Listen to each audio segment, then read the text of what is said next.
Bonjour à toutes et à tous, bienvenue chez Spiralide. Je vous propose une série de vidéos pour explorer les liens entre les signes astrologiques et les arcanes majeures du tarot. Chaque carte correspond à un signe et en croisant ces deux langages symboliques, on peut vraiment approfondir la compréhension de notre personnalité, de nos forces, de nos défis, ainsi que du chemin spirituel qui s'offre à nous. Alors, il est quand même important de noter que certaines cartes ne sont pas directement reliées au signe du zodiaque, mais plutôt aux planètes, selon les correspondances issues de la tradition hermétique. Ces associations peuvent varier légèrement selon les écoles et les jeux utilisés, comme par exemple le tarot de Thoth, le Rider-Waite ou le tarot de Marseille. Donc dans cette première vidéo, on va s'intéresser au signe du Bélier et à l'arcane de l'Empereur, une association puissante qui parle de structure, de volonté et d'affirmation de soi. Donc c'est parti, je vous souhaite un bon visionnage. Le Bélier et l'Empereur, la quête du pouvoir et de l'ordre. Ces deux archétypes partagent des énergies complémentaires, le feu, l'autorité, la volonté et la construction. Le Bélier est gouverné par Mars, planète de l'action, de la guerre et du courage. Il symbolise l'impulsion de départ, l'audace, le leadership, parfois impulsif ou égocentrique. Il symbolise également une volonté de conquête, de faire ses preuves.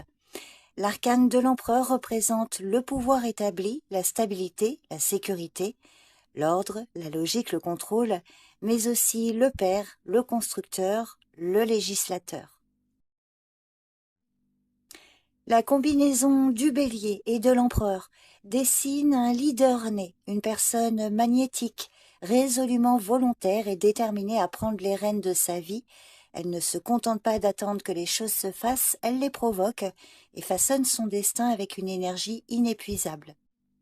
Clairvoyante dans ses désirs, elle agit avec une conviction implacable pour les concrétiser. Naturellement, elle aspire à être cette figure de référence, celle sur laquelle les autres peuvent s'appuyer pour prendre des décisions et instaurer l'ordre. Loin des chimères, elle se concentre sur des réalisations tangibles, bâtissant des projets solides et durables, que ce soit une entreprise, une famille ou une structure. Dans chaque équipe, chaque projet, chaque relation, elle endosse sans hésiter le rôle de leader, refusant la dépendance et l'inaction. Elle préfère avancer seule plutôt que de tirer derrière elle quelqu'un qui ne suit pas son rythme. Audacieuse et organisée, elle possède l'ardeur nécessaire pour lancer des projets ainsi que la rigueur pour les mener à leur terme. Charismatique et directe, elle impose le respect, souvent sans effort, et suscite une admiration mêlée d'une pointe d'appréhension. Cette personne doit apprendre à équilibrer plusieurs aspects de son comportement. D'une part, elle a tendance à faire preuve d'autoritarisme, ce qui peut nuire à ses relations avec les autres. D'autre part, elle éprouve une impatience avec les personnes plus lentes ou indécises, ce qui peut entraîner des conflits ou des frustrations. Enfin, elle a parfois du mal à reconnaître sa propre vulnérabilité et à demander de l'aide, ce qui pourrait l'empêcher de trouver le soutien nécessaire dans des moments de difficulté. Apprendre à gérer ces aspects serait essentiel pour favoriser un meilleur équilibre personnel et interpersonnel. Sa mission principale est de bâtir, guider et affirmer une autorité intérieure stable au service de quelque chose de plus grand que soi. C'est une vie où la personne est poussée à prendre les rênes, à initier des projets, à construire des bases solides, mais aussi à apprendre la sagesse dans l'exercice du pouvoir. Durant la jeunesse et les débuts de la vie adulte, cette personne se distingue par une forte volonté d'indépendance et un besoin affirmé de se positionner face à l'autorité, qu'elle soit parentale, scolaire ou sociétale. Animée par un désir intense de faire ses preuves, elle cherche à se distinguer par des actions concrètes et tangibles. À l'âge adulte, elle entre dans une phase de prise de responsabilité majeure, tant sur le plan professionnel que familial. C'est souvent à cette période qu'elle bâtit son empire personnel, qu'il s'agisse d'une entreprise, d'une famille ou d'une réputation solide. Progressivement, elle réalise que le contrôle ne suffit pas à lui seul et elle apprend que le véritable pouvoir s'enracine aussi dans l'écoute, la coopération et l'humilité. Dans la seconde moitié de vie arrive le temps de l'intégration. Elle incarne alors la sagesse du patriarche ou de la matriarche, guidant son dominé, inspirant par l'exemple. Elle tend à devenir mentor, protecteur ou enseignant, porteur d'une vision qu'elle transmet aux autres. Cette dernière étape est marquée par une recherche d'équilibre entre action et intériorité. Le guerrier, désormais, devient sage. Sur le plan amoureux, cette personne aime avec une passion profonde, une sincérité totale et un engagement sans faille. Elle n'a jamais de demi-mesure lorsqu'elle éprouve de l'amour, elle le déclare ouvertement, le démontre sans hésitation et agit en accord avec ses sentiments. Sa loyauté est remarquable et elle peut revêtir un rôle protecteur, presque chevaleresque, offrant à son partenaire une stabilité et un soutien inébranlables. Elle préfère prendre les devants, décider et organiser la relation, cherchant à exercer une certaine maîtrise sur la dynamique amoureuse. Elle désire un partenaire capable de la suivre ou même d'admirer sa force, mais elle redoute les relations trop indépendantes qui pourraient nuire à ce lien solide qu'elle souhaite bâtir. Pour elle, l'amour se manifeste principalement à travers des actes concrets, protéger son partenaire, offrir de l'attention et bâtir, ensemble, une base solide et pérenne pour l'avenir.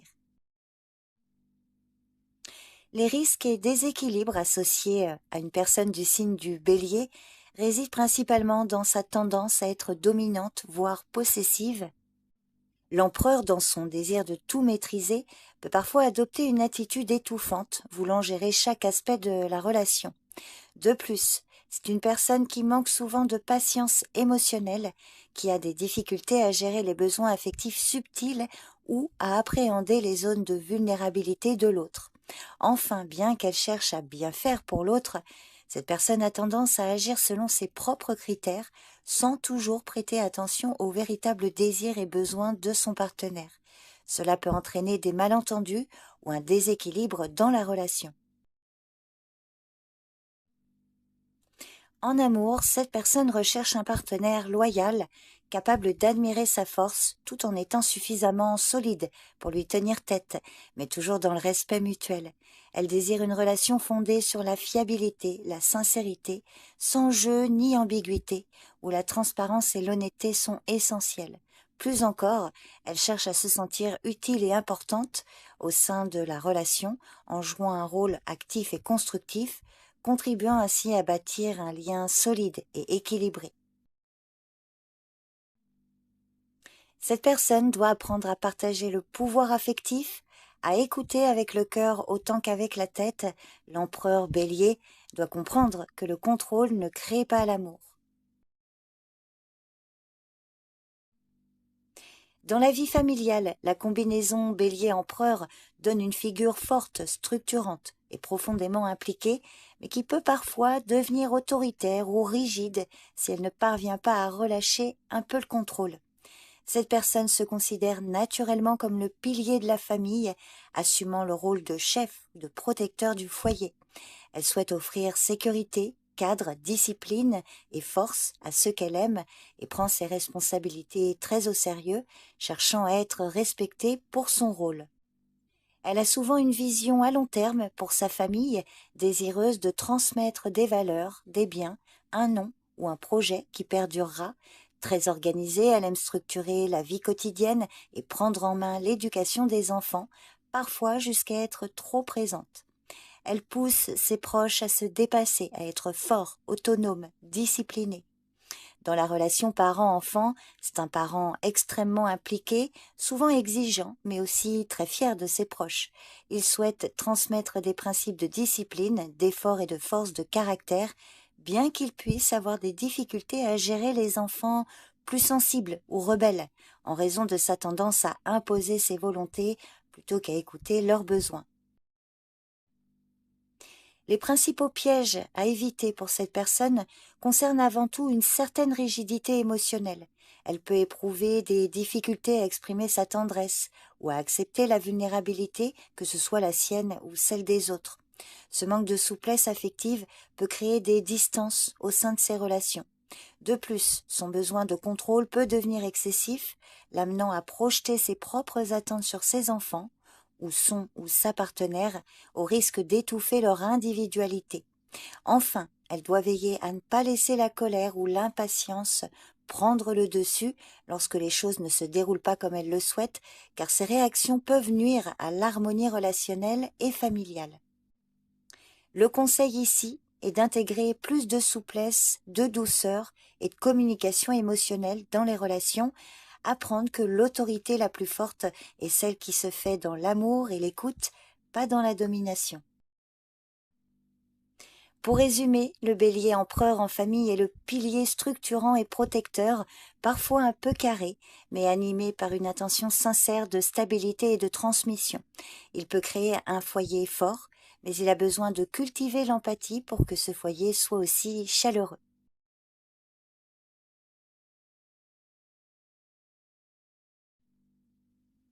Parmi ses qualités dominantes, on retrouve une grande capacité d'initiative et un courage remarquable. Cette personne n'a pas peur de se lancer, même face à l'inconnu, et agit avec rapidité et détermination. Elle possède un leadership affirmé, se sentant naturellement à l'aise dans les rôles à responsabilité, où elle peut gérer des équipes, prendre des décisions et incarner une figure centrale. Très ancrée dans le concret, elle accorde peu de place aux abstractions inutiles. Ce qui compte pour elle, ce sont les résultats tangibles et la construction de quelque chose de réel et durable. Enfin, son sens aigu de l'organisation et son autorité lui permettent de mettre de l'ordre, de créer des structures efficaces et de faire respecter les règles avec rigueur. Parmi les risques à surveiller, cette personne présente une tendance à l'autoritarisme ou à la rigidité, ayant parfois du mal à déléguer ou à faire pleinement confiance aux autres. Son impatience peut également se manifester face à des personnes plus lentes, hésitantes ou moins affirmées, ce qui peut créer des tensions relationnelles. Enfin, elle est susceptible de s'épuiser par surinvestissement.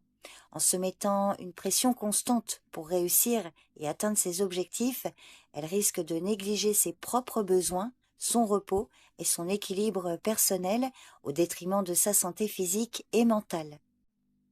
Le conseil pour cette personne est d'apprendre à écouter les autres, à partager le pouvoir et à intégrer des approches plus collaboratives.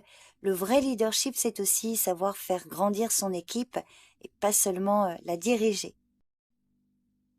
Pour résumer, professionnellement, le bélier empereur est un conquérant organisateur. Il avance avec une vision claire, une grande force intérieure et la capacité à bâtir du solide. Il réussit souvent là où d'autres hésitent encore. La combinaison bélier-empereur dans la vie matérielle et financière révèle un profil ambitieux, travailleur et souvent prospère, grâce à un sens aigu de la stratégie, du concret et de la construction à long terme. Très terre-à-terre et pragmatique, cette personne cherche avant tout à bâtir quelque chose de solide, durable et sous contrôle. Elle ne poursuit pas la richesse pour le simple plaisir, mais plutôt comme un moyen de sécuriser son territoire, d'affirmer son indépendance et de maîtriser son environnement. Son rapport à l'argent est réfléchi. Elle préfère investir dans des projets concrets et durables, comme l'immobilier, l'entrepreneuriat ou du matériel de qualité, plutôt que de le dépenser dans des achats superficiels ou impulsifs. Parmi ses principaux atouts, cette personne se distingue par sa vision à long terme. Elle construit patiemment une base financière solide avec rigueur et constance. Sa gestion des ressources est généralement équilibrée, bien qu'elle puisse parfois dépenser dans le but de renforcer son statut, son confort ou son pouvoir. Elle sait maintenir un bon équilibre entre dépenses et investissements. Dotée d'un fort leadership économique, elle est tout à fait capable de diriger une entreprise, de gérer un budget familial ou de piloter des projets d'investissement avec efficacité et lucidité. Parmi les risques à surveiller, cette personne peut manifester une tendance au contrôle excessif, devenant parfois rigide ou méfiante dans sa gestion de l'argent, voire dominatrice lorsqu'il s'agit de finances partagées. Elle peut également être tentée par des dépenses liées à l'ego ou au statut, en surinvestissant dans des signes extérieurs de réussite dans le but d'affirmer son autorité ou sa position sociale. Enfin, elle éprouve souvent des difficultés à déléguer la gestion financière, même au sein d'un couple, préférant garder la main sur les décisions importantes, ce qui peut créer des tensions ou un déséquilibre relationnel. Pour résumer, le bélier empereur est un bâtisseur matériel, capable de créer la richesse par l'action, la discipline et le leadership. Il réussit en apprenant à équilibrer contrôle et flexibilité, ambition et partage. Le profil bélier empereur n'est pas attiré par une spiritualité passive, contemplative ou détachée du réel. Pour lui, la foi s'exprime à travers l'action, la maîtrise de soi et la concrétisation de principes spirituels dans la matière. Il aspire à incarner le sacré dans le monde concret, à faire de la vie une œuvre de construction où l'esprit prend forme à travers les actes. Ce type de personnalité s'épanouit particulièrement dans des voies spirituelles structurées, dynamiques et exigeantes, où l'effort, la discipline et l'engagement personnel sont valorisés. Il peut ainsi trouver sa voie dans des pratiques telles que les arts martiaux spirituels, comme l'aïkido ou le tai chi, les traditions initiatiques, franc-maçonnerie, école hermétique, kabbale, le mysticisme chrétien ou encore les formes d'ésotérisme structuré. Il peut aussi être attiré par le chemin du guerrier sacré, tel qu'on le retrouve dans certaines formes de chamanisme toltèque ou dans les traditions chevaleresques qui allient force, honneur et quête spirituelle. Sur le plan spirituel, cette personne est appelée à orienter son énergie vers un objectif plus vaste qu'elle-même, en mettant sa force et sa volonté au service d'une cause plus grande. Son chemin intérieur consiste à transformer l'ego en une véritable autorité intérieure, en évoluant de l'ambition vers la mission et du besoin de contrôle vers une maîtrise plus profonde et consciente. Elle doit également apprendre à cultiver le silence intérieur en développant une présence calme et réceptive au-delà de l'action permanente. Enfin, l'un de ses défis majeurs est d'accepter une foi qui ne repose pas sur des preuves concrètes, en intégrant que certaines vérités essentielles se vivent dans l'expérience intime sans nécessairement pouvoir être saisies par l'intellect. Ces défis spirituels résident principalement dans l'apprentissage du détachement. Pour ce profil, profondément ancré dans l'action et la maîtrise, lâcher prise peut s'avérer difficile, pourtant il devra comprendre que la véritable force réside parfois dans la capacité à s'abandonner. L'humilité constitue un autre axe essentiel de son évolution. Il peut avoir tendance à confondre pouvoir et sagesse, alors que son véritable chemin consiste à incarner une autorité qui élève et inspire les autres plutôt que de les dominer. Enfin, la vulnérabilité représente une étape clé de sa transformation intérieure. En acceptant ses failles et en s'ouvrant à ses zones d'ombre, il accède à une profondeur authentique et à une spiritualité plus incarnée et sincère. Pour nourrir sa vie spirituelle, cette personne gagnerait à adopter une approche active et structurée, en harmonie avec sa nature dynamique. La méditation peut devenir un outil puissant, non pas comme un moyen de fuite, mais comme une pratique pour concentrer et canaliser son feu intérieur. Un rituel quotidien, qu'il s'agisse de prière, d'écriture introspective ou de mouvement conscient, l'aidera à ancrer sa quête spirituelle dans la régularité et la discipline. Il est également essentiel qu'elle s'entoure de maîtres ou de pairs capables de la défier avec bienveillance afin de stimuler sa croissance tout en l'invitant à remettre en question son besoin de contrôle. Enfin, elle est appelée à se reconnecter à la dimension sacrée de l'autorité en intégrant pleinement cette affirmation « Je gouverne ce que je maîtrise en moi », transformant ainsi le pouvoir personnel en force spirituelle. En résumé, la vie spirituelle du bélier empereur est celle d'un bâtisseur sacré. Son élan naturel à commander, à agir et à conquérir se transforme peu à peu en pouvoir juste, humble et conscient. Son véritable royaume n'est pas à l'extérieur, il est en lui. J'espère que cette vidéo vous a plu, en particulier si vous êtes du signe du bélier. N'hésitez pas à me laisser un commentaire pour partager vos impressions. La prochaine vidéo sera donc consacrée au signe du taureau, en lien avec l'arcane majeur du hiérophante. Merci pour votre écoute. Je vous dis à très bientôt. Bye bye.